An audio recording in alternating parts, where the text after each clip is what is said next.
Hi friends, welcome back to our channel. ఈరోజు రొయ్యల వేపుడు తయారు చేసుకుందాము. బగారా రైస్లోకి, బిర్యానీకి, ఇంకా పప్పుచారు లాంటి వాటిలోకి కాంబినేషన్గా చాలా బాగుంటుంది.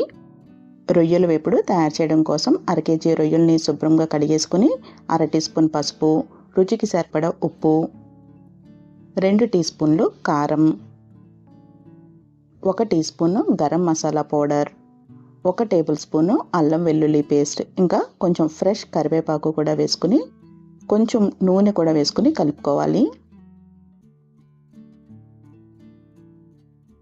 ఉప్పు కారం బాగా పట్టించిన తర్వాత మూత పెట్టేసుకుని ఒక అరగంట పాటు పక్కనుంచుకోవాలి.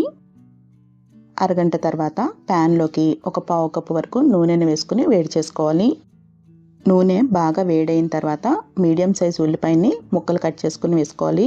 మనం పకోడీలకి కట్ చేసుకుంటాం కదా ఉల్లిపాయ ముక్కలు, అలాగా పొడవుగా కట్ చేసుకోవాలి. ఉల్లిపాయ ముక్కలు కొంచెం పచ్చివాసన పోయి మెత్తబడేంత వరకు వేయించుకోవాలి. ఇప్పుడు దీనిలోకి 5 పచ్చిమిరపకాయలు చీరికల్లాగా కట్ చేసుకుని వేసుకుని ఒకసారి గరిటెతో కలుపుకొని మూత పెట్టుకుని ఉల్లిపాయ ముక్కల్ని మగ్గనివ్వాలి. ఉల్లిపాయ ముక్కలు మగ్గిన తర్వాత మూత తీసేసుకుని గరిటెతో కలుపుకుని 1/2 టీ స్పూన్ వరకు పసుపు వేసుకుని కలుపుకోవాలి.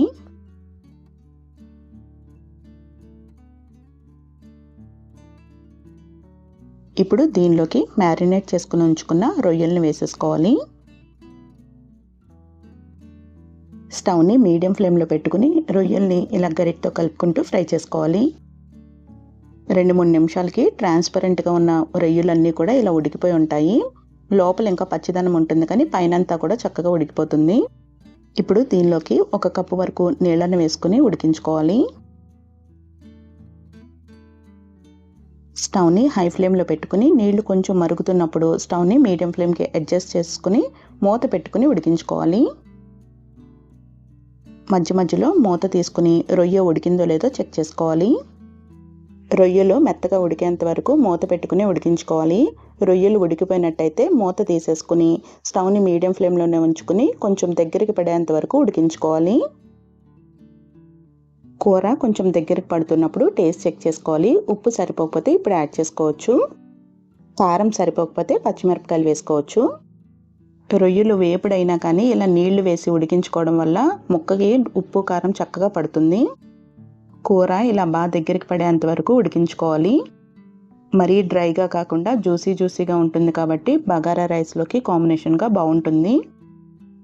కూర ఈ విధంగా దగ్గరికి పడి కొంచెం నూనె సపరేట్ అవుతున్నప్పుడు ఫ్రెష్ కరివేపాకు కూడా వేసుకుని కలుపుకుని స్టవ్ ఆఫ్ చేసేసుకోవాలి. అంతే అండి, స్పైసీగా రొయ్యల వేపుడు రెడీ అయిపోయింది. మరొక ఇంట్రెస్టింగ్ రెసిపీతో మళ్ళీ కలుద్దాము. Thank you for watching Andhra queen.